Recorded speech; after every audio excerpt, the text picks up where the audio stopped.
जय हिंद। मैं हूं परवेज पवार और आप देख रहे हैं एलकेबी न्यूज। दिल्ली विधानसभा चुनाव के कल नतीजे आए हैं, जिसमें भारतीय जनता पार्टी ने प्रचंड जीत दर्ज करते हुए सरकार बनाई है।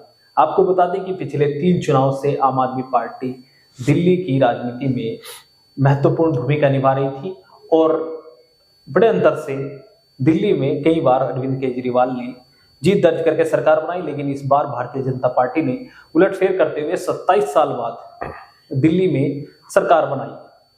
तो क्या कारण इसके पीछे रहे हैं, अरविंद केजरीवाल की हार का क्या कारण है, इसको लेकर जानकारी हासिल करेंगे। लोकेश सलारपुरी जी हमारे साथ मौजूद हैं, जिन्हें आप अक्सर राजनीति से जुड़े मुद्दों पर चर्चा के लिए देखते हैं। सबसे पहले तो लोकेश जी आपका स्वागत है। बहुत बहुत धन्यवाद प्रवेश भाई। दिल्ली में अरविंद केजरीवाल की हार और भारतीय जनता पार्टी की जीत किस तरह से देखते हैं? देखो, इसके कई सारे पहलू हैं। इस हार जीत को देखने कई सारे पहलू हैं। जैसे कुछ चर्चाएं हैं कि कांग्रेस ने उनको हरवा दिया, कि आपने कांग्रेस ने हरियाणा का और गुजरात का और गोवा महाराष्ट्र का सब बदल ले लिए।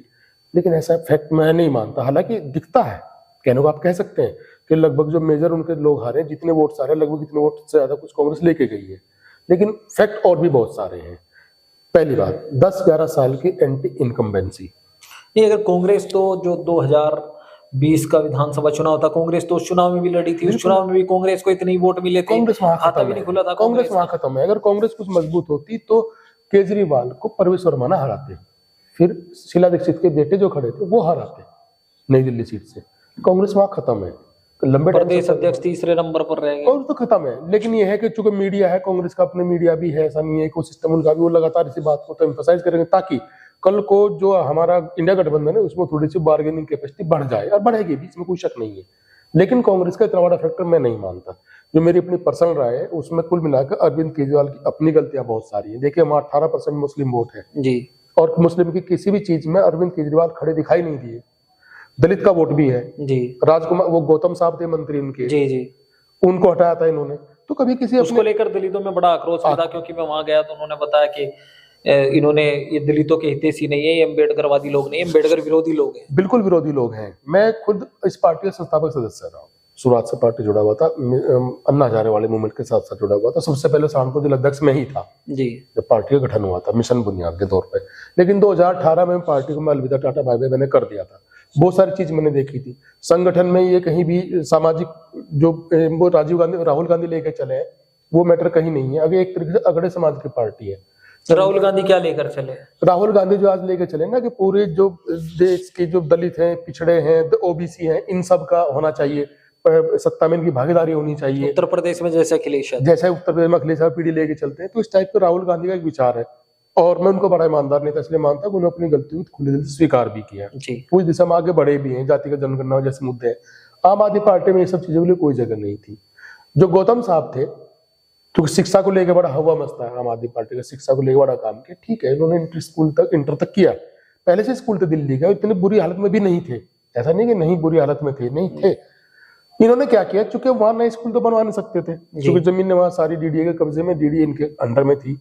तो इन्होंने ये तो किया है कि कुछ बजट लगा, शिक्षा में ध्यान दिया बेशक, लेकिन जो उच्च शिक्षा है इंटर के बाद की, वहां का कोई ध्यान नहीं था। गौतम जी का इस्तीफा देने की एक मुख्य वजह भी यही थी, उनको हटाने की, कि वो बार बार कहते थे भाई इस समाज के लिए आप क्या कर रहे हैं, शिक्षा में वहां ज्यादा जरूरत है जो हायर एजुकेशन है। खैर, बहुत सारे मुद्दे हैं, लेकिन और भी मैं आपको कुछ चीज बताऊं। अरविंद केजरीवाल के अंदर अहंकार मोदी से बिल्कुल भी कम नहीं है। वो अपने कार्यकर्ताओं से, उनसे कोई इंटरेक्शन नहीं रखते। वो कुछ लोगों के जरिए बात करते हैं, 5-6 लोग थे, कोठरी बनी हुई थी, कोई लोग बात करते थे। स्वाति मालीवाल जो केजरीवाल के साथ शुरू से खड़ी थी जी, उनके साथ क्या बात, मारपीट तक हुई थी। कुमार विश्वास से लेकर प्रोफेसर आनंद तक, योगेंद्र यादव, और सबसे बड़ी चीज जो आपके प्रशांत भूषण जी हैं, जिन्होंने पार्टी के गठन पे 1 करोड़ रुपए दिए थे दान में, जिसे कोई पद भी नहीं चाहिए था। अगर ऐसे लोग बाहर निकाले गए हैं तो इसका मतलब वो बिल्कुल वन मैन शो चला रहे थे। वन मैन शो, बिना विचारधारा की पार्टी लंबे टाइम तक टिक ही नहीं सकती थी। क्यों टिकी थी? अभी भी देखिए, अभी उनको लगभग 42-44% वोट मिला है, जिसे रेवड़ी कल्चर बोलते हैं मोदी सरकार, वो जो एक तरह सब्सिडी फ्री बीज बोलते हैं, वो ही उनकी विचारधारा थी, वही उनका आधार था। लेकिन चूंकि अब सारी पार्टी उस पर जा चुकी, खुद भाजपा सरकार बड़े बड़े दावे कर रही है, वही वादे कर रही है, फ्री राशन वगैरह वगैरह जा रहा है देश भर में। जी जी जी जी, वो जिसे रेवड़ी बोलते हैं, वो सारा वो भी दे रहे हैं। तो फिर इनके ऊपर आदमी ध्यान को देगा। दूसरा इनका क्या था कि हम हिंदूवादी बनना चाह रहे थे, हनुमान जी की पूजा करना, ये करना, फलाना करना, ये सब चीजें लेके चले थे। तो जनता ने सोचा कि अगर आप यही करना है तो फिर हम कार्बन कॉपी पे क्यों ध्यान दें, फिर ओरिजिनल कॉपी है तो सिर्फ भाजपा। तो जनता उधर चली गई। तो आपने कहा कि मुस्लिमों में नाराजगी थी, लेकिन मुस्लिम बहुल 11 सीटों में से 8 सीटें तो आम आदमी पार्टी जीती है, चाहे वो ओखला हो, इसके अलावा आले मोहम्मद खान भी इसकी आम आदमी पार्टी के टिकट पर ही जीते हैं, सीलमपुर। तो ये सीटें तो वो इतना ज्यादा वोट था उनके पास, मोहम्मदन के पास, वहां रास्ता कुछ बचा हुआ नहीं था, चूंकि बीजेपी को तो वोट दे नहीं सकते थे, कांग्रेस थी खत्म। मैं यही चीज बताना चाह रहा था कि कांग्रेस जो कह रही ना कि हमने हरा दिया, अगर ऐसा होता तो वो सारी सीटें कांग्रेस जीत के जाती। वो एक तरफा मुंह कर देता, उधर मुंह हो जाता, वो कांग्रेस के पास आती, क्यों नहीं आई? क्योंकि उन्हें लगा कांग्रेस खत्म है, तो फिर बेहतर है, कम से कम उनसे बेहतर है भाजपा से, तो फिर इसको वोट दे दिया, कम से फ्री बीज तो थी उनके लिए। तो ये वजह रही है। अगर कांग्रेस मजबूत होती, आप यकीन मानिए सारी सीटें कांग्रेस जीत के लेगी। तो जिस तरह की चर्चाएं हैं कि कांग्रेस की वजह से आम आदमी पार्टी हारी, ऐसा नहीं है। नहीं, थोड़ा बहुत प्रभाव ये है कि जब बिल्कुल बाइपोलर चुनाव हो जाता है, बहुत फंसा हुआ चुनाव होता है, तो थोड़े बहुत वोट भी इधर उधर होते, फर्क पड़ जाता है। कुछ वोट का वैसा फर्क पड़ा है, कुछ जो बीजेपी का पूरी मशीनरी है वो फर्क डालती है। कुछ कांग्रेस थोड़ी सी उभार तो लिया, 2-2.5% वोट तो उनका बढ़ा ही है, 7.25 था, इस बार 7 के आसपास पहुंचे हैं, 7.5 के आसपास, तो उसका फर्क तो पड़ा है।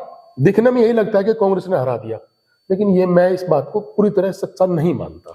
कहीं ना कहीं दिल्ली के मुस्लिमों का मानना था, वो दिल से तो वोट कांग्रेस को करना चाहते थे, लेकिन परिस्थितियों के हिसाब से वो आम आदमी पार्टी के साथ अंतिम समय तक जुड़ा रहा। बिल्कुल, क्योंकि अगर ऐसा होता, कांग्रेस ओखला जीत सकती थी, सीलमपुर जीत सकती थी, कई ऐसी सीटें हैं जिन्हें वो आसानी से जीत सकती थी। बिल्कुल जीत सकती थी अगर कांग्रेस में दम होता।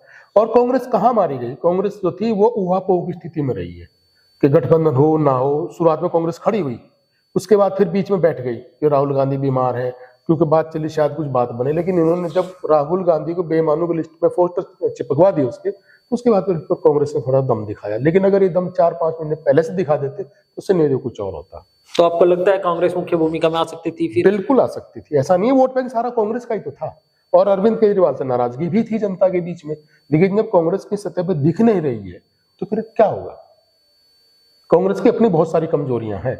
राहुल गांधी सिंगल मैन मान के चलता हूं मैं वहां पे है, लेकिन कांग्रेस के अंदर वास्तव में स्लीपर सेल है, भाजपा के पेड कर्मचारी हैं इसके बहुत सारे लीडर, वो जगह जगह दिखा है।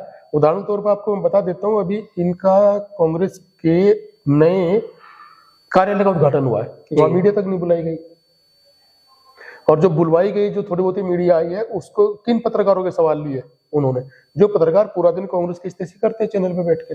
तो कांग्रेस के अंदर बहुत सारी गड़बड़ी है, वो जयराम रमेश हो या केसी वेणुगोपाल हो, इन सारे लोगों की वजह से कांग्रेस का अजय माकन जैसे बहुत सारे लोग हैं, हर स्टेट में बैठे हैं। तो आम आदमी पार्टी का दिल्ली में क्या राजनीति भविष्य मानते हैं? क्योंकि अरविंद केजरीवाल चुनाव हार गए, सौरभ भारद्वाज चुनाव हार गए, सत्येंद्र जैन हार गए, मनीष सिसोदिया जंगपुरा से हार गए। देखिए, एक बात तो मुझे साफ दिख रही है कि आम आदमी पार्टी दो फाड़ तो होगी, जो मेरा अपना मानना है। स्प्लिट तो इस पार्टी में होगा, क्योंकि इस पार्टी में अंदर खाने बहुत सारी चीज सत्ता की नीचे थी, सत्ता में थी तो बात खुलती नहीं है, लेकिन बिल्कुल एक तानाशाही रवैया किसी लोकतांत्रिक पार्टी में नहीं चलता, और वो खुद चुनाव हार भी चुके हैं। उनके सारे प्रमुख सहयोगी चुनाव हार गए, आतिशी चुनाव जीत गई हैं। और भी जो संगठन के लोग थे, जो ये मान के आए थे कि ये नई किस्म की राजनीति करेंगे, इन्होंने हर चीज को धता बताया। जो कह के सत्ता में आए थे वो हर चीज से दूर जाते चले गए। तो जनता मानती तो कुछ ना कुछ, संगठन में भी रोष है, क्योंकि संगठन में सब आदमी खराब है ऐसा तो नहीं है। जो नीचे के कार्यकर्ता है, जो बहुत सारे लोग अपना जॉब छोड़ के आए थे जी, एक नई राजनीति हिंदुस्तान में पनपेगी, वो लोग बिल्कुल बेचारे निराश बैठे हुए थे। तो मेरा अपना मानना यह है कि शायद पार्टी में टूट तो होगी। कौन कौन से धड़ा का आपको लगता है कि कौन कौन नेता होंगे उस, क्योंकि टूट होगी तो 2 गुट होंगे, 2 गुटों के नेता कौन कौन होंगे? आतिशी भी हो सकती है, क्योंकि वो अकेली ऐसी नेता है शीर्ष नेतृत्व में जो जीत दर्ज करने में कामयाब हुई।